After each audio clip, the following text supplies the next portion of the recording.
Dear children, welcome to our channel Grammar in Hands. In this video, we are going to learn what is called active voice and passive voice. நம்மளோட grammar in hand சேனலில் active வாய்ஸ்லேருந்து passive வாய்ஸ்க்கு எப்படி change பண்ணுறது அப்படிங்கிற சம்மந்தமான videos தொடர்ந்து post பண்ணிகிட்ருக்கோம். இது வாய்ஸில் நம்மளோட 6வது வீடியோ. இதுக்கு முந்தின 5 வீடியோ நம்மளோட சேனலில் இருக்குது. நம்மளோட கிராமர் இன் ஹேண்ட் சேனலில் சப்ஸ்கிரைப் பண்ணி வச்சுட்டு அந்த வீடியோஸில் நிறைய பேசிக்கான விஷயங்கள் சொல்லியிருக்கோம். அதை பார்த்துட்டு இது பார்க்கும்பொழுது இன்னும் ஈஸியாக இருக்கும். இருந்தாலும் அந்த வீடியோ பார்க்காதவங்களுக்கு ஒரு சின்னதாக எக்ஸ்ப்ளனேஷன், ரொம்ப வேகமாக போகுது, இந்த இடத்துல அண்டர்ஸ்டாண்ட் ஆகுது, அந்த வீடியோவில் நம்ம எக்ஸ்ப்ளனேஷன் கொடுத்துருக்குறோம். லைட்டாக இதில் பார்த்துட்டு போகலாம். ஆக்டிவ் வாய்ஸ்னால் தமிழில் செய்வினைன்னு அர்த்தம், பாசிவ் வாய்ஸ்னால் செயற்பாட்டு வினைன்னு அர்த்தம். ஒரு சென்டென்ஸ் ஆக்டிவ் வாய்ஸில் தான் இருக்குது அப்படிங்கிறது அதோட பேட்டர்ன் அமைப்பை வச்சு தெரிஞ்சுக்கலாம். எப்படின்னா ஆக்டிவ் வாய்ஸ்னால் ஃபஸ்ட்டு சப்ஜெக்ட் இருக்கும், அப்புறம் வேர்ப் இருக்கும், அப்புறம் ஆப்ஜெக்ட் இருக்கும். இன்னும் டீட்டெயில்டாக சப்ஜெக்ட்னா என்ன, ஆப்ஜெக்ட்னா என்ன, இதெல்லாம் அந்த வீடியோவில் நம்ம சொல்லியிருக்கோம். அப்போ பாசிவ் வாய்ஸ்னால் எப்படி மாற்றினா ஃபஸ்ட்டு ஆப்ஜெக்ட் வந்துடும். ஆக்டிவ் வாய்ஸில் ஃபஸ்ட்டு சப்ஜெக்ட் அப்புறம் ஆப்ஜெக்ட் வரும். பாசிவ் வாய்ஸில் ஃபஸ்ட்டு ஆப்ஜெக்ட் அப்புறம் என்ன வரும், லாஸ்ட்டில் சப்ஜெக்ட் வரும். சப்ஜெக்ட்டுக்கு முன்னாடி பை வரும். அப்புறம் ஃபஸ்ட்டு சப்ஜெக்டே ஆப்ஜெக்டையுமே இடம் மாற்றுறது ஒரு வேலை. இன்னொன்று சப்ஜெக்டை சேஞ்ச் பண்ணணும். ஆக்டிவ்லேருந்து பாசிவ் போகும்பொழுது சப்ஜெக்டை சேஞ்ச் பண்ணணும். சப்ஜெக்ட் நவுன் ஒரு பெயர் சொல்லாக இருந்தால் எந்தவித மாற்றமும் இல்லாமல் அப்படியே பின்னாடி வந்துடும். ப்ரொனவுனாக இருந்ததுன்னு சொன்னால் இந்த மாதிரியெல்லாம் மாறும். அடுத்தது இதில் சரி, இந்த வீடியோவில் என்ன பார்க்க போகிறேன்னு சொன்னால், ஒரு சென்டென்ஸ் சிம்பிள் பாஸ்ட் டென்ஸில் இருந்ததுன்னா, ஆக்டிவ் வாய்ஸில் இருந்ததுன்னா பாசிவ் வாய்ஸுக்கு போகும்பொழுது எப்படி மாறும் அப்படின்னு சொல்லி பார்க்க போகிறோம்.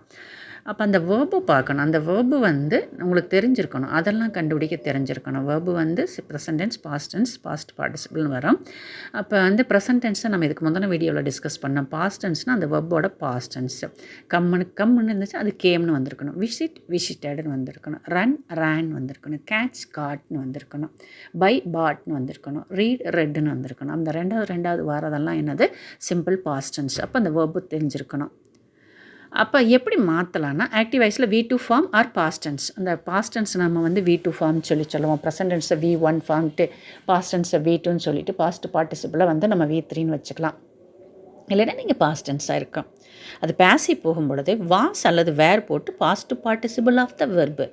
அப்போ எங்கே வாஸ் போடலான்னா, ஆப்ஜெக்ட் ஒருமை சிங்குலராக இருந்தால் வாஸ் போட்டு பாஸ்ட் பார்ட்டிசிபிள், ப்ளூரலாக இருந்தால் வேர் போட்டு பாஸ்ட் பார்ட்டிசிபிள். எக்ஸாம்பிள்ஸ் நம்ம டிஸ்கஸ் பண்ணும்பொழுது இன்னும் கொஞ்சம் ஈஸியாக அண்டர்ஸ்டாண்ட் ஆகும். Children, first one, India won the world cup cricket. சென்டென்ஸை ரேட் பண்ணு. இதே ஸ்டெப்ஸை ஃபாலோ பண்ணுங்கள். ரேட் பண்ணியாச்சு. ரெண்டாவது சப்ஜெக்ட் என்னன்னு பார்க்கணும். எப்படி சப்ஜெக்ட் என்னன்னு கண்டுபிடிக்கலான்னா, அந்த சென்டென்ஸை ரேட் பண்ணி அதோட தமிழ் மீனிங் வாங்கிக்கிட்டு யார் அல்லது எதுங்கிற கேள்விக்கு பதில் சொல்லி பாருங்கள். யார் ஜெயித்தது, இந்தியா ஜெயித்தது, இல்லைன்னா எது ஜெயித்ததுன்னா இந்தியா ஜெயித்தது. அப்போ யார் அல்லது எதுங்கிற கேள்விக்கு பதிலாக வருது என்னது, இந்தியா. அப்போ இந்தியா அப்படிங்கிறது தான் சப்ஜெக்ட். என்ன செய்தது அப்படிங்கிற கேள்விக்கு பதிலாக வர்றது தான் வேர்பு. என்ன செய்தது, வென்றது, ஒன். எதை ஜெயித்தது, எதை அல்லது யாரைங்கிற கேள்விக்கு பதிலாக வர்றது தான் ஆப்ஜெக்ட். எதை ஜெயித்தது, வேர்ல்டு கப் கிரிக்கெட்டை ஜெயித்தது. அப்போ த வேர்ல்டு கப் கிரிக்கெட் அப்படிங்கிறது தான் ஆப்ஜெக்ட். அப்போ நம்ம இது ஆக்டிவ் வாய்ஸில் ஒன், வின்னுங்கிறது WIN, வின்ங்கிறது ப்ரெசன்ட் டென்ஸு, WON ஒன் கொடுத்ததுனால பாஸ்ட் டென்ஸு. அப்போ சென்டென்ஸ் பாஸ்ட் டென்ஸில் இருக்குன்னு முடிவு பண்ணிட்டோம். அப்போ நம்ம எப்படி மாற்றணும், வாஸ் போட்டு பாஸ்ட் பார்ட்டிசிபிள் போடணும், இல்லைன்னா வேர் போட்டு பாஸ்ட் பார்ட்டிசிபிள் போடணும், இல்லையா? இப்போ நம்ம என்ன போடலான்னா, இந்த வேர்ல்டு கப் கிரிக்கெட்டுங்கிறது ஒன்று தான். அப்போ சிங்கிள்னு சொல்லும்போது வாஸ் போட்டு பாஸ்ட் பார்ட்டிசிபிள் போடணும். அப்போ WIN win, WON won, WON won, past participle என்னது, ஒன். அப்போ வாஸ் ஒன், பின்னாடி என்ன போடணும் நம்ம பார்த்துருக்குறோம். இப்போ போட்டுட்டு பை போட்டு என்ன பண்ண, இங்கே இருக்குது பை போட்டு சப்ஜெக்ட் போடணும். அப்போ பை போட்டுட்டு சப்ஜெக்ட் எது, இந்தியா, பின்னாடி வந்துடுது, ரைட். அந்த ரெண்டாவது ஒன்று, ராதா பர்ச்சேஸ்ட் 2 காஸ்ட்லி சாரீஸ். ராதா 2 விலை மதிப்புடைய சாரீகள் வாங்கினான்னு சொல்கிறாங்க. யார் வாங்கினா, ராதா சப்ஜெக்ட். என்ன பண்ணால், பர்ச்சேஸ் பண்ணால் வேர்பு. எதை வாங்கினால், 2 விலை மதிப்புடைய சாரீகள். அப்போ அந்த சப்ஜெக்ட் ஆப்ஜெக்டில் சில சமயம் 2 வேர்டு 3 வேர்டு கலந்த மாதிரி வரும். அதை கரெக்டாக பிடிச்சா தான் ரைட்டாக வரும். அப்போ முன்னாடி இருக்கிற ஆப்ஜெக்ட் பின்னாடி இருக்கிற ஆப்ஜெக்டை முன்னாடி கொண்டு போகணும். அப்போ 2 காஸ்ட்லி சாரீஸ் போட்டாச்சு. சாரீஸ்ன்னு சொல்லும்போது, சேலைகள்னு சொல்லும்பொழுது ப்ளூரல், பன்மை. அப்போ என்ன பண்ணணும், வாஸ் போடாமல் வேர் போடணும். அது பாஸ்ட் பார்ட்டிசிபிள் போடும்போது பர்ச்சேஸ் அப்படிங்கிறதா ரூட் வேர்பு.